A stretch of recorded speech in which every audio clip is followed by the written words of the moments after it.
Coming up today on the Fans First Talk Show, we have a special report that's been a long time coming. Let's talk about the ongoing 2023 and 24 problem of soft gummy weapons being used for G.I. Joe Classified. When necessary, we talk about both the good and the bad. We carry no allegiance to Hasbro, so let's have a real conversation about this problem, why it's happening, and what Hasbro's role is in all of this. The gummy weapons first appeared with the introduction of the Tiger Force and Python Patrol waves in 2022. Almost immediately after, G.I. Joe Classified began their move to plastic-free packaging, and it's no coincidence that these began happening around the same time as Hasbro laying off thousands of employees to cut costs. All of this seemingly happened in order to maintain unsustainable profits that the corporation enjoyed during the early days of the pandemic. When there was backlash over plastic-free packaging, the Hasbro team was clearly thrown off by the negative reaction. At the start of 2023, they said that plastic window packaging might return again around 2024. Based on production time and what Hasbro has said in past interviews, it takes roughly 1 year for them to make a change. And for the conversation we're going to have today, the 1 year timeline is key to remember. So 2024 was the earliest that Hasbro could reverse their decision to move to plastic-free packaging and bring back plastic windows. Sure enough, plastic window packaging returned at the start of 2024, 1 year later, but only due to pressure from fan backlash and no other reason.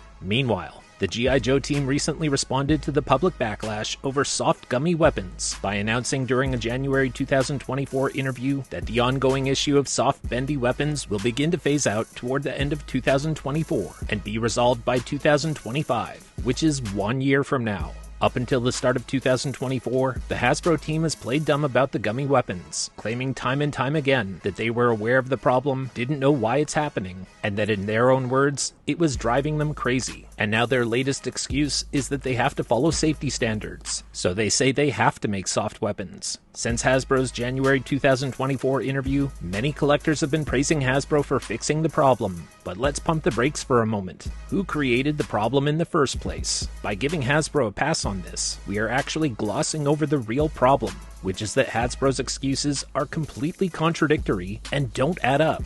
Now we can all appreciate the impressive looking figures, design, sculpting, paint apps, photography, and the entire presentation of the G.I. Joe Classified series. All of that is separate from what we're discussing today. With their excuses, Hasbro is saying two polar opposite things here. First, they are aware of the problem, it's driving them crazy, and they have no idea why it keeps happening. And secondly, they say they have to make soft weapons because they have to follow safety standards. So which is it? They've been unable to fix the problem, or that safety standards require them to make soft weapons? Both cannot be true. On one hand, they say it's out of their control. On the other hand, they're trying to appear as heroes doing the right thing. And why is the problem of soft gummy weapons conveniently being fixed within 1 year? Just like every other time Hasbro's had to reverse one of their unpopular decisions. As we all know by now, plastic-free packaging resulted in constant negative feedback for Hasbro, lower sales, boxes being repackaged with other items, and as we're seeing lately, smaller orders being placed by retail stores. It was only when their decision to make plastic-free packaging backfired on Hasbro that they quickly slammed the brakes on allegedly being so concerned about the environment, threw their car into reverse, and returned to the more popular plastic window packaging at the start of 2024. In reality, plastic-free packaging was nothing more than a cost-cutting move. Let's just call it what it is. Plastic-free packaging was cheaper to make and increased their profit margins. And we all know how Hasbro feels about that. Time after time, Hasbro has resorted to feeding their customers whatever excuse they think people will believe. Again, we all like the figures and the G.I. Joe brand itself, but not so much Hasbro's accountability or transparency whenever there's a problem. In order to silence collectors about the soft bendy weapons, Hasbro has told collectors that the problem will go away within 1 year. But folks, this is a big red flag, because if the problem was truly out of their control as they insisted all throughout 2023, then they would have no way of telling us how soon the bendy weapons would go away. And they certainly wouldn't be able to tell us that it will be resolved within 1 year. G.I. Joe Classified weapons were first made with stiffer and better quality plastic during the line's first 3 years. So if we take Hasbro at their word with their latest excuse that they're required to make softer weapons for safety standards, then this begs the big question, was Hasbro not even following safety standards during the first 3 years of Classified? Or is Hasbro's latest excuse about safety standards just their latest attempt to avoid accountability? And what about the HasLab Hiss Tank, which was released in 2023? Surely, Hasbro wouldn't release a $300 dream project with soft gummy plastic accessories. Amazingly, as we're showing you right here, the Hiss Tank weapons were made with better quality plastic. It's almost as if Hasbro does have some control over what quality of plastic is used when they want to. The G.I. Joe team's lead design manager has repeatedly said for years that he checks early samples from the factory and sends back a lot of feedback and lists of things that need to be fixed. In his own words, this process goes back and forth many times with the factory until he gives his final approval. Then, and only then, is a figure mass-produced by the factory. So again, if we take the G.I. Joe team at their word and believe that soft gummy weapons are an issue that's truly driving them crazy, then why on earth would they be giving final approval to the factories to mass-produce figures which still have gummy weapons, especially if they themselves are not happy with this problem?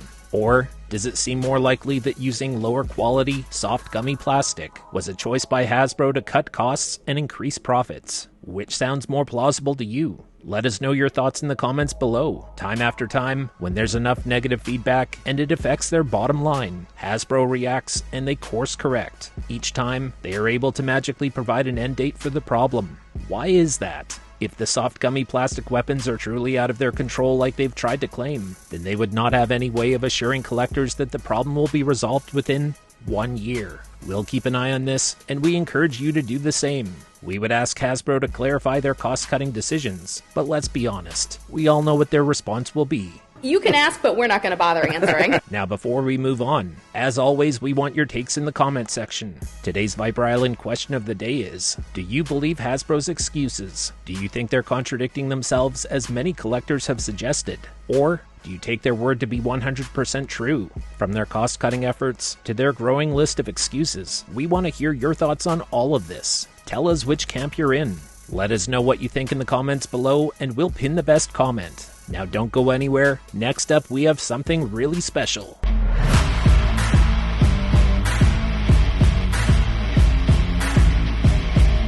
Alright, we're back here for Mail Time with Dex, and we have a brand new package to unbox. This comes to us from David S. Thank you very much for sending this, David. Yeah, thank you so much. I'm so excited to unbox this. Yeah, I know what's in here. Dex doesn't, and I think we're going to have a good time with this, so let's get right to it, Dex. Alright, this should be fun. This is something that I couldn't get myself.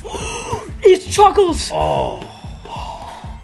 Now, up here in Canada, some of the exclusives, especially for Hasbro Pulse, are harder to find, harder to get. They're hit or miss at GameStop, which is usually where the Hasbro Pulse exclusives end up in Canada. This looks awesome. Yeah. Now, I was super excited about this, but when we missed out, I mean, up here you'll learn to accept that you're just not going to get everything that's out there. So I've been waiting for either a retro version of this to show up, which would be great anyway, or a Night Force Chuckles, which is probably my favorite version of him, just color-wise, but this is what I grew up with. I had the 87, I think it was, version of Chuckles, so this should be fun. Now, Chuckles goes hand in hand with the Crimson Strike team. This was sent to us by MVP Michael G., and having Chuckles to go along with this will be pretty awesome because there's so much crossover. Dex, what are your thoughts right off the bat here? It looks amazing. I love all the details they have on both sides and on the back too. It just looks awesome. It's awesome though that there's so much crossover between these two boxes, and I think it's good that they did that instead of just keeping them two separate things. Yeah, Hasbro does like to combine and link together their Hasbro Pulse exclusive and their San Diego Comic-Con exclusive every year. So this is what we get. Now, as you can see here on the inside of the Crimson Strike team packaging, they've got that video screen and Dex right there in the corner of the front of Chuckles. It's the other side, right? So definitely like this sort of crossover. Oh, this looks awesome. It shows the figure for the diorama images, and then it also shows all the cartoon where he's running through, and he's holding the briefcase that's right there. That's awesome. Yeah, exactly. Hasbro did a really good job with the crossover here. We keep mentioning that, but I mean, there are so many tie-ins here, especially in the comic strip that's there as well. Chuckles has this briefcase. He's running through the hotel, Coconut Palm, I think it is. In the diorama image, he's holding a briefcase, but in the background, you can see the silver briefcase. A lot of you already have Chuckles. This is our first chance to get it. All right, Dex, you're going to take that out. Oh. Wait, it's a mini version of the briefcase. Instead of having those little boxes, it's just a mini briefcase briefcase. Yeah, this weapons crate is basically a smaller version of this. So this was an exclusive. It was an overpriced exclusive in everyone's opinion, but you're paying for the premium packaging. You're also paying for all the little extras, like having the weapons crate look like this. I'm sure that's not that much of a cost. And then the inside has, it's a bit hard to see because he's in there, but once he's out we can show you more. But it has like all these different like colors with like palm trees, and it's like blue and pink, and it looks awesome instead of just the black and white. There's a lot of tie-ins here with Chuckles all over the packaging, all over the inside, tie-ins to extensive enterprises with Tomax and Zaymots and Baroness as well, Crimson Strike Team. Even the bag has the colors too. So this is what makes this more of a special exclusive. Again, is it worth the price, the extra price? That's debatable. A lot of people have said no. We're not here to tell you one way or the other, but it is a nice experience having something different on the inside of all of this. It's awesome that he has two sets of handcuffs, the one that's broken and then the unbroken one. The brass knuckles look awesome. Right? Yeah. They look so much better in person. Yeah, who doesn't like having extra sets of hands or a head? Right? And we're getting both of those with Chuckles. And then the files, that looks so cool. Oh, that's more 3D than I thought. I thought it was going to be very flat. That's actually thicker than I realized. And you can see like the depth of all the papers, and they're not all like the same length. Yeah, the papers are shuffled. Yeah. Really nice. I do like this floral pattern on the inside. Now, the days of this are gone because this ends with plastic-free packaging. Going forward, we just have the plastic window packaging now. The sunglasses he comes with look cool, but the purple tint on them, I don't think it really fits him that much, and it doesn't fit that well on it, so we can use other action figures, like some WWE ones, to fit on his head instead. That will look a lot smoother. Now, Chuckles isn't for everyone. A lot of people out there don't like him. Now, I'm a big fan of him, but I grew up with him, and he's been on my wish list since the line first began. I think the Crimson Strike Team should have came with a miniature briefcase like this, but it's like the actual box where it's the silver version, because in the diorama image for Chuckles you can see it in the background. It's like it would have been nice just to have that in there. It's not a big deal, but it would just be cool. It already came with a lot, right? With all the different heads for Baroness and the weapons and then the stands. But you're right. This was the one thing that was missing. The Crimson Strike Team having that silver one would have been a nice tie-in, another tie-in. And on his wrist, the watch says 001. It means that it's a timer for a bomb, because it's like 1 second and it's going to explode then. Yeah, and that makes sense, right? He's already done damage to the Crimson Bats. It makes perfect sense that he's got a timer on his watch or a countdown, right? And he's running away because there's a bomb that was detonating. And that watch is removable, so if you want to put it on someone else and their wrist fits, that's a nice thing to share with other figures. In terms of accessories, here's what Chuckles comes with.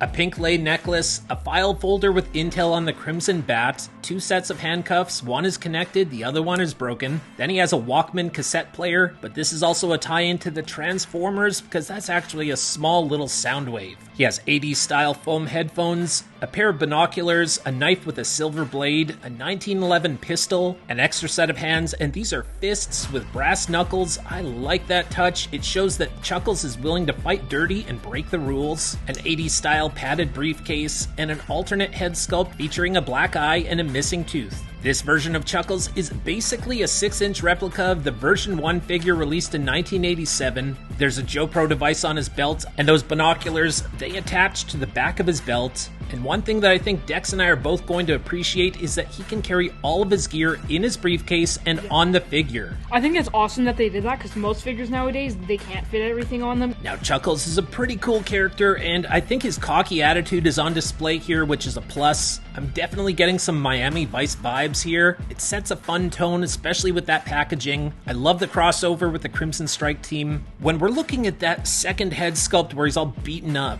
I'll assume that this version of Chuckles also has some broken ribs and a concussion to go along with his missing teeth. Based on his story arc, he's a natural fit with the Crimson Strike Team, but also with Big Boa, Jinx, and the Crimson Guardsman. And we can even include Hawk there as well from the IDW comics. And this is one of the things that I really like about Chuckles. There's a lot of character depth. He's one of the most interesting characters in all of G.I. Joe thanks to the IDW comic series. He's strategic, and he usually stays a step ahead of his enemies, but he's also very flawed. So that makes him relatable, and the fact that he can pivot to new solutions whenever he gets in a jam or whenever he screws up is a testament to how resilient the guy is. I think this is why a lot of the people who do like Chuckles like him, but it's usually because of the IDW comics series, which showed a darker side of Chuckles. It is a little subtle here, but the packaging and the alternate head sculpt kind of allude to the dark side of Chuckles. In my opinion, he's like the John McClane version of a G.I. Joe. There's a touch of Die Hard here to Chuckles. He's an undercover agent who was successful in convincing Cobra that he had joined their dark side and even managed to fool Cobra Commander before ultimately turning on him.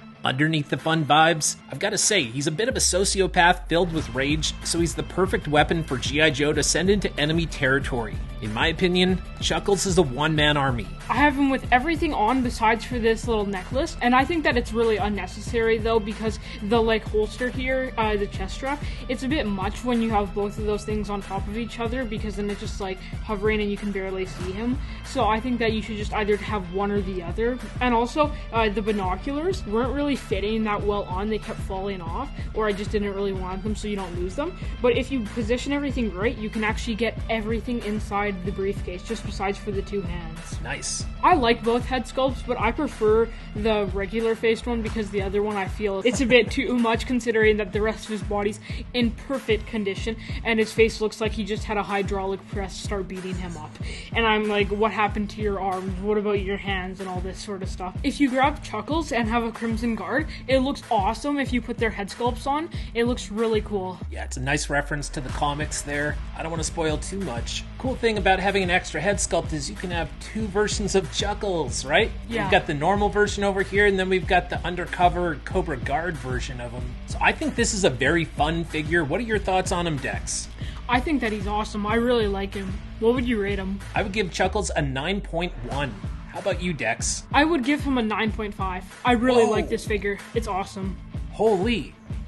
9.5. I think he's really good though with all the different accessories he comes with and how he looks, and he's different than all the other Joes pretty much because all of them are army, and then he just looks different compared to all of them. I think he's really good though. Sometimes our excitement level isn't as high until we get the figure, but that's the good thing about G.I. Joe. It's an in-hand line. Now, you can't switch Chuckles to every other Cobra figure out there. We were going to do it with the Cobra Infantry here. The barbell neck peg on this, too big. That's one thing that I would like to see happen with G.I. Joe. All the neck pegs should be the same size. Yeah. The head holes should all be the same size. If there's a reason why that's not the case and why it's not consistent, I would love for Hasbro to explain that. Yeah. But it is something that I bet you we're not the only ones curious about why they're not doing that. Let us know if you think the same thing. In terms of the two head sculpts, the normal face for Chuckles, he comes across as very confident and stoic, and it's a nice look for Chuckles. But overall, the head sculpt, the hair, I mean, check out this hair, Dex. Yeah, it looks awesome. All the different styling he has in it. I think it's a really good figure. I think that they did a really good job on this. I'm a big fan of this figure. I think it brings a lot of fun to the line, and it also adds more layers of storytelling, which definitely elevate this line and make it stand out from a lot of other action figure lines out there. Any last thoughts on Chuckles, Dex? Yeah, I'm just so excited with all the different accessories he came with, all the brass knuckles for the hands, and then the handcuffs and everything. I think that it was a really good figure. There's a lot of playability, you're right? You can interchange the hands, the heads, all the different accessories. It would have been nice to have some extra weapons. And I think that's one of the only things that I would say is a downside of this figure. Not enough weapons. He's got, one handgun and that's it? Sometimes that's all that Chuckles needs because he does a lot of his fighting with his fists. I think it would have been nice, though, if he had a bomb, though, so we could, see what that timer on his watch is for. A sticky bomb would be pretty good, so he can, stick it to walls and then run away. And as he steals something, he blows it up so they can't chase him. There you go. That would have been great, too. He's probably in my top 5 or top 10 for Joes. You know what? He's definitely in my top 10 for Joes. Maybe even sneaks into my top 5. I'll have to think about that and give it some serious thought. Definitely you're a big fan of this figure, right? Yeah, I really am. So a big thank you to David S. for sending us this. We definitely appreciate having an exclusive like this that we did not have an opportunity to get. Let us know your thoughts on Chuckles in the comments below. He's been out for a while, so everyone's opinion should pretty much be formed by now. Let us know if your opinion has changed over time. If you didn't like him at first and now you've come around to like him, or whatever the case is, let us know what camp you're in and how you feel about this exclusive. My name is Liam. You can follow me on Instagram at Viper Island. For all things G.I. Joe, be sure to hit that subscribe button, hit the notification bell. If you want to support the show, smash that like button. Until next time, thanks for watching, thanks for supporting, have a great day, and yo Joe!